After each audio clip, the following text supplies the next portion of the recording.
Hello everyone, welcome back to another video. In this video, we're gonna learn how you're gonna block a Gmail address in Gmail.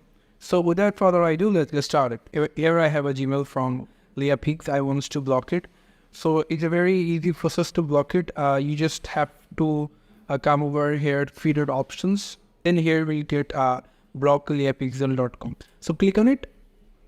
After clicking on it, and then you have options to block it, then click on block. So here you blocked the Leapix Gmail address, and now if you want to make it unblock, then it's a very simple process. Click on the setting options and then select all setting. Here you can see the filter and blocked options over here, and then here you can see you block the leapix.com. So if you want to make it unblock, then you will get options over here unblock.